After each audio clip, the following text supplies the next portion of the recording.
नमस्कार। भविष्य में बनने वाले मेरे शिक्षक एवं शिक्षिकाएं, जैसा कि आप लोगों को पता होगा कि इस महीने में सीटेट का फॉर्म भराना शुरू हो जाएगा, तो इसके लिए आप लोग तैयारी में लग जाइए। आप अपना सीटेट निकाल लीजिए किसी भी तरह से। अगर नहीं निकालिएगा तो इसके पीछे आपका कारण होगा कि आपको मैथ नहीं बनता है। तो हम जो है आप लोगों के सामने मैथ जो 15 नंबर आप लोग नहीं बना पाते थे, हम गारंटी करता हूँ कि आप लोग 15 में से 15 बनाइएगा। लेकिन इस बुक को आप लोगों को किसी भी तरह से ख़त्म करना होगा, एकदम पी जाना होगा, रट जाना होगा। इस बुक को कम से कम 4 मरते 5 मरते बनाइए ताकि आप लोगों का कंसेप्ट बेसिक ठीक हो जाए। तो चलिए देखिए, आज हमारा जो है नेक्स्ट प्रश्न है प्रश्न नंबर 11। जैसे कि आप लोग स्क्रीन पर देख रहे होंगे कि प्रश्न 11 क्या कहता है। कहते प्रथम 2 अभाज्य संख्या का योग कर्वीय अभाज्य संख्या बताए हैं। याद रखना है कि कहाँ से शुरू होता है, 2 से। कहाँ से? 2 से। उसके बाद कौन हो जाएगा? 3। इसको कहता है योग कर देना है। क्या करना है? इसका योग निकाल देना है। तो योग आ जाएगा आपका 5। यही आपका आंसर हो जाएगा। अभाज्य संख्या आप लोगों को याद रखना है, 1 से लेकर 100 तक क्या होता है, कमेंट करके बताइएगा। 1 से लेकर 50 तक में क्या होता है, ये भी आप लोग कमेंट करके बताइएगा। अभाज्य संख्या 1 से 50 तक, 1 से 100 तक अभाज्य संख्या, ये हमको बताइएगा कमेंट करके। अगला देखिए 12 नंबर प्रश्न। ये जो 12 नंबर प्रश्न है बहुत पूछता है नवोदय में, सिमुलतला में, सैनिक में। ये बुक जो है हम बार बार बता रहे हैं, एनसीईआरटी का करेक्शन किया हुआ है, आप लोगों को बहुत ही फायदा करेगा। तो चलिए देखिए 12 नंबर प्रश्न बहुत फंसाता है। कहता है किसी संख्या में नीचे दिए गए अंकों में से, यानी कि ऑप्शन जो दिया हुआ है, ऑप्शन यही दिया हुआ है 1 2 1 0 3 4, यही दिया हुआ है ऑप्शन। कहता है अंकों में से किस अंक का स्थानीय मान और अंकित मान सदैव समान होगा। तो देखिए मेरे दोस्तों, ये जो है ऑप्शन से कोई संख्या बना दिए, ऑप्शन से कोई संख्या बना दिए, उसमें कहता है स्थानीय मान और अंकित मान दोनों समान होगा। तो देखिए ऑप्शन से बना दिए हैं, तो देखिए कि कैसे बनेगा। अगर हम इसका निकालेंगे तो 4 गुना 1 तो कितना हो जाएगा 4। इसका निकालेंगे 3 गुना इकाई दहाई 10 तो कितना हो जाएगा 30। इसका निकालेंगे 0 गुना कितना इकाई दहाई सैकड़ा। तो देखिए किसी भी संख्या को 0 से गुना करेंगे तो कितना हो जाएगा 0, या एक ही 0 दीजिए। 1 गुना इकाई दहाई सैकड़ा 1000, तो आपका आ जाएगा 1000। क्या आ जाएगा 1000। अब इसमें निकालिए 4 का, 4 गुना 1 बराबर 4। इसका 1 गुना 10, ये 0 गुना इकाई दहाई सैकड़ा 0। 3 का निकालिएगा तो आपका आ जाएगा 3 गुना 3000। अब देखिए मेरे दोस्तों, इसका निकालिए 0 गुना 1 तो 0। इसका निकालिएगा तो आप लोगों का हो जाएगा 3 गुना 10 कितना हो जाएगा 3 गुना 10 बराबर 30। अगर इसका निकालिएगा तो 300 हो जाएगा, और इसका निकालिएगा तो आपका हो जाएगा 4000। यहाँ तक किसी की दिक्कत नहीं। ऑप्शन से हम संख्या ले लिए हैं, ऑप्शन से संख्या बना दिए। 4 ऑप्शन था, संख्या बना दिए। और भी संख्या हो सकता है, लेकिन कहा मेरे दोस्तों कि किसका मान वही है, स्थानीय मान और अंकित मान वही है। तो जैसे देखिए 4 का लिया तो यहाँ पर 4 हो गया, 4 का लिया यहाँ पर 4 हो गया, और इसका 4 का लिया कितना हो गया 4000 हो गया। तो ये तो नहीं होगा, ये सब समान नहीं है। अंकित मान भी समान नहीं है और जातीय मान। देखिए जातीय मान कहता है स्थानीय मान और अंकित मान।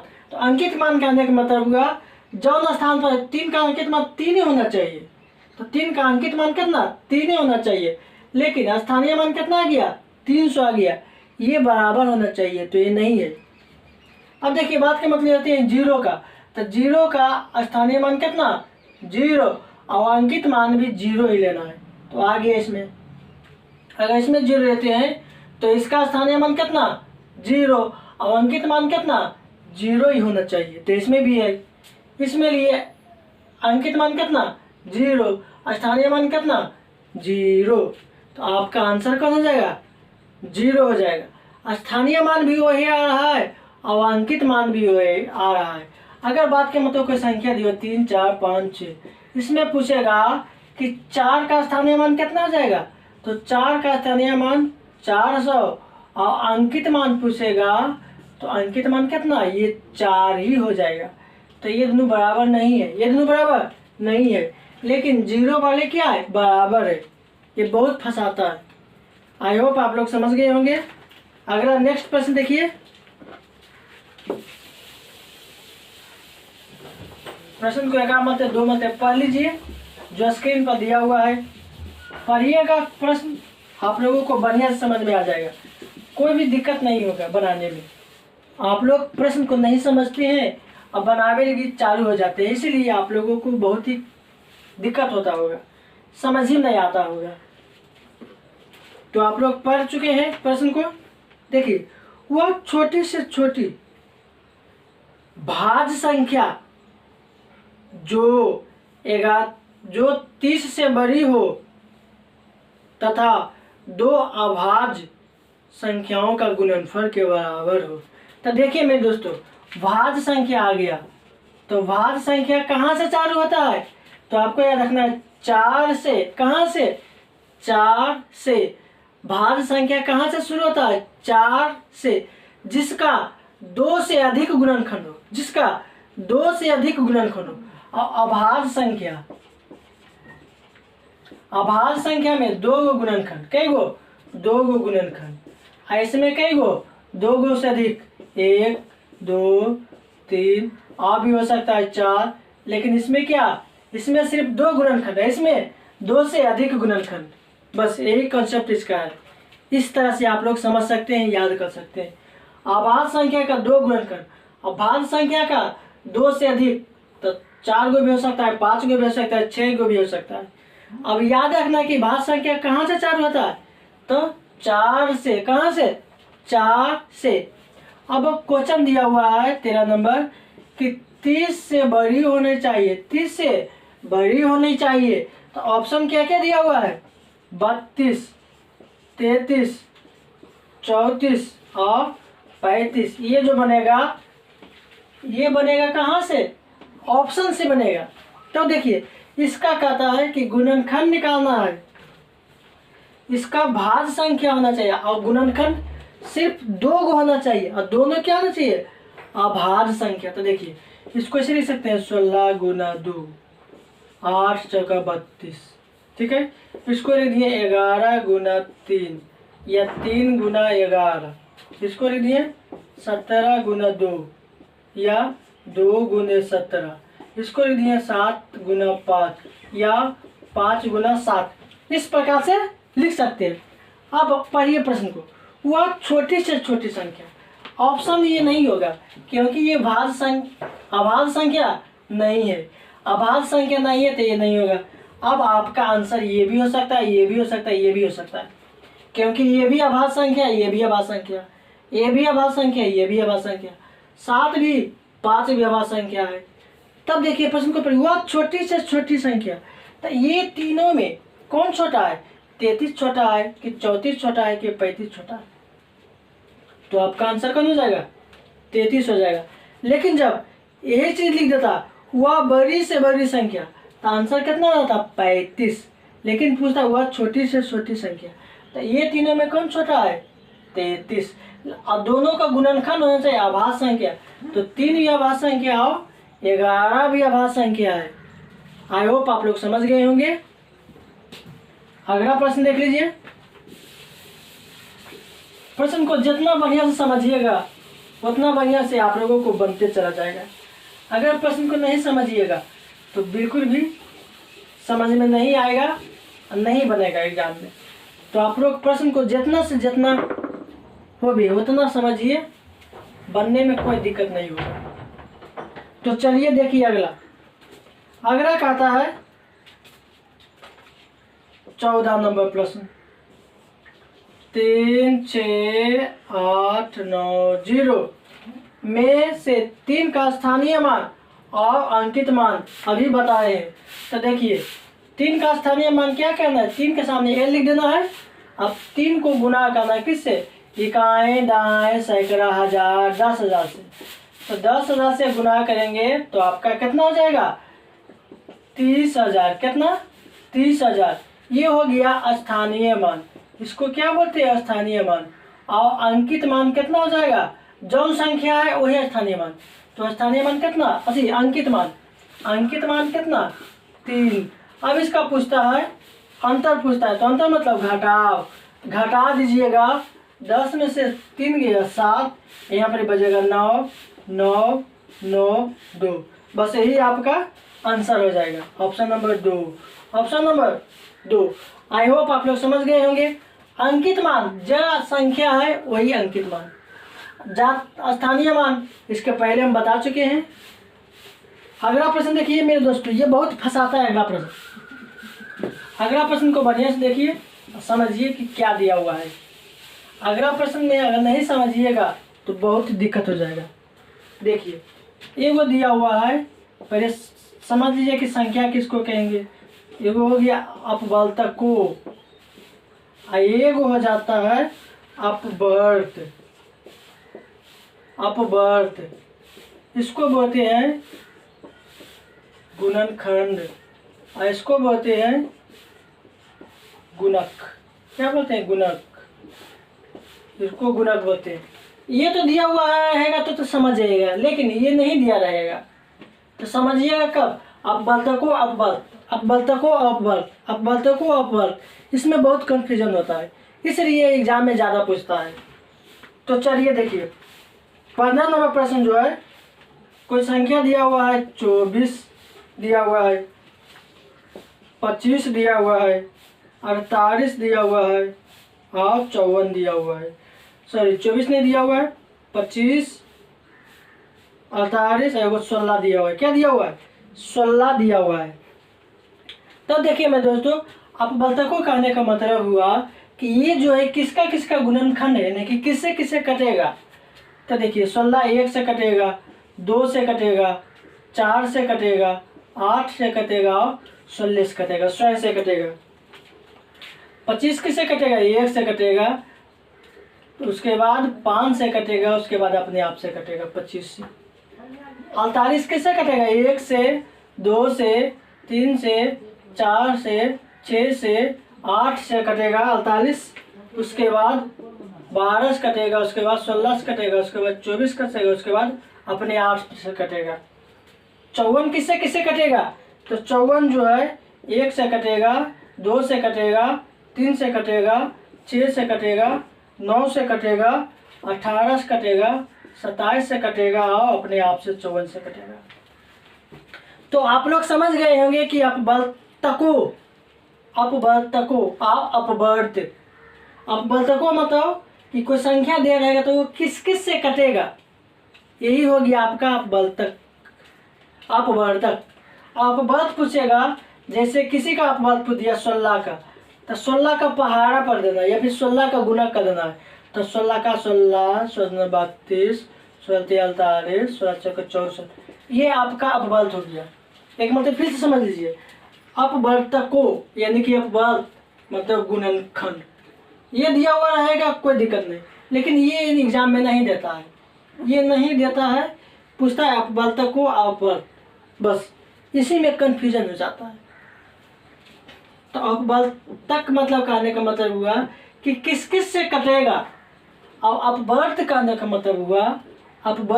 मतलब हुआ कि उसका पहाड़ा पर देना है, उसका टेबल पर देना है। क्या करना है, टेबल पर देना है। अब देखिए प्रश्न पर आइए, प्रश्न क्या कहता है 15 नंबर, कि अपवर्तकों को की संख्या किसका सबसे ज़्यादा है, किसका सबसे ज़्यादा है। तो इसका कई गो, 1 2 3 4 5 गो। इसका कई गो है, 3 गो। इसका कई गो, 1 2 3 4 5 6 7 8 9 10 गो, लगभग 10 गो। इसका 1 2 3 4 5 6 7 8 गो। तो आपका कहता है किसका सबसे ज़्यादा है, तो किसका 10 है, किसका 48 का। तो आपका आंसर कितना हो जाएगा 48। लेकिन ये भी संख्या याद रखना है, अपवर्त भी। अपवर्त पूछेगा बात का मतलब किसका 8 का। तो 8 का टेबल पर 8 का 8, 8 दूनी 16, 8 या 24, 8 चक 32, 8 पचे 40, इस तरह से। इसका मान क्या होगा, पूछ देगा, कभी कभी पूछ भी देता है कि अपवर्त दे देगा 8। 8 का संख्या क्या होगा, तो इसकी संख्या गिनती नहीं कर सकते, अनंत, यानी कि इसकी संख्या इन्फिनिटिव। लेकिन इसकी संख्या फिक्स है, इसकी संख्या फिक्स है, इसकी संख्या फिक्स नहीं है। आई होप आप लोग समझ गए होंगे। अगला प्रश्न देखिए, अगला प्रश्न क्या दिया हुआ है। बिल्कुल भी इस तरह से आप लोग बनाइएगा, समझिएगा, पढ़िएगा, तो आपका सीटेट निकल जाएगा। इसमें कोई दिक्कत नहीं होगा, क्योंकि ये जो बुक है हम बार बार बता रहे हैं, एनसीईआरटी का करेक्शन किया हुआ है।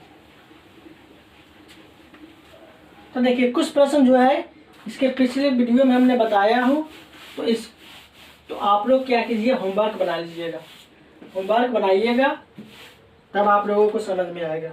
देखिए 15 खत्म हो गया है, बाद में 15 7 15, अगर 16 नंबर प्रश्न होगा तो 15 की तरह है, इसको आप बना लीजिएगा होमवर्क में। उसके बाद 17 6 नियर प्रश्न है, 17 जो है 6 की तरह प्रश्न है, इसको भी आप लोग बना लीजिएगा।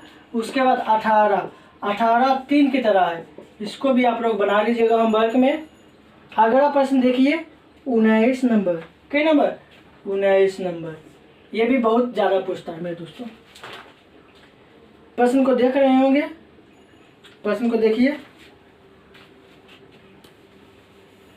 इसको डाउनलोड कर लीजिए, नोट कर लीजिए इसका कि यही हमको बनाना है होमवर्क। प्रश्न 19 कहता है यदि किसी संख्या का वर्ग किया जाए तो इकाई अंक पर अंक हो सकता है, ऑप्शन में दिया हुआ है। तो आप लोग इस तरह से बनाइएगा, या फिर 1 का स्क्वायर करेंगे तो 1, 2 का करेंगे स्क्वायर तो 4, 3 का स्क्वायर करेंगे तो 9, 4 का स्क्वायर करेंगे तो 16, स्क्वायर करेंगे तो 25, 6 का स्क्वायर करेंगे तो 36, 7 का स्क्वायर करेंगे तो 49, 8 का स्क्वायर करेंगे तो 64, 9 का स्क्वायर करेंगे तो 81, और 10 का स्क्वायर करेंगे तो 100। अब पूछता है मेरे दोस्तों कि इकाई अंक क्या क्या हो सकता है, तो ऑप्शन में क्या क्या दिया हुआ है। ऑप्शन को देखिए, ऑप्शन दिया हुआ 7, 8, 3, 5। क्या 7 है ऑप्शन में? नहीं, गलत हो गया। ये 8 है इकाई अंक में? नहीं, ये भी गलत हो गया। 3 है इकाई अंक में? नहीं, ये भी गलत हो गया। 5 है, तो आपका आंसर कितना हो जाएगा? 5 हो जाएगा। आपका आंसर 5 हो जाएगा। इस तरह से बनाइएगा, कोई कंफ्यूजन नहीं तो याद कर लीजिए कि क्या क्या नहीं होगा। तो नहीं होगा तो 2 नहीं होता है, 3 नहीं होता है, 5 नहीं होता है, 7, ये सब इकाई अंक नहीं होगा।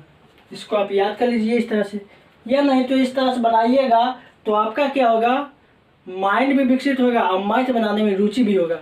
इसलिए मैथ याद करने का चीज़ नहीं है, कुछ कुछ बनाइए लॉजिक से। अगला प्रश्न देख लीजिए, आज का अंतिम प्रश्न। आज का अंतिम प्रश्न, इस प्रश्न में आप लोग या फिर विद्यार्थी जो है गलती कर देता है। इसको इस तरह से बनाइए कि कोई गलती नहीं होगा। 20 नंबर प्रश्न, आज का अंतिम प्रश्न। कहता संख्या पद्धति में 5 अंकों की कुल कितनी संख्या है? संख्या पद्धति में 5 अंकों की कुल कितनी संख्या है? तो आप लोग बना देते होंगे 9999। ये गलत हो जाएगा, ये आपका गलत हो जाएगा। पूछ रहा है कि संख्या पद्धति में 5 अंकों की संख्या, तो देखिए कहाँ से 5 अंकों की संख्या, यहाँ से यहाँ तक में पूछता है, मतलब 10,000 से 99,999 तक, यहाँ तक कई हो जाएगा 5 अंकों की।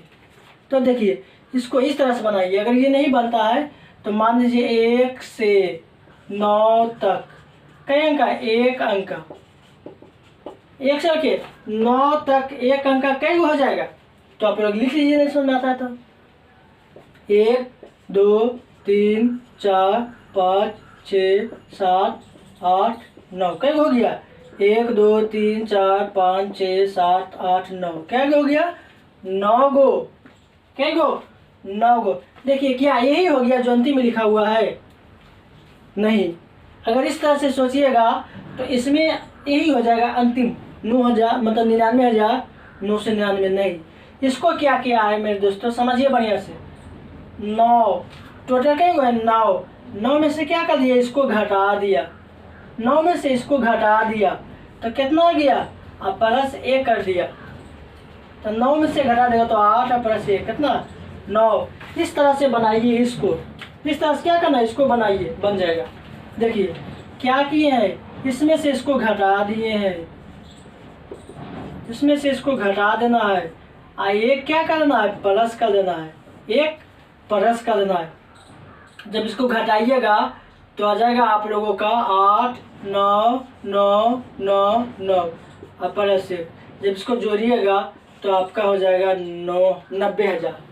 ये इस तरह से बनेगा, ये इस तरह से बनेगा। ये आप लोग पढ़ेंगे 10वीं क्लास में AP GP समांतर श्रेणी, वही थ्योरी से ये बना है, वही थ्योरी से ये बना है।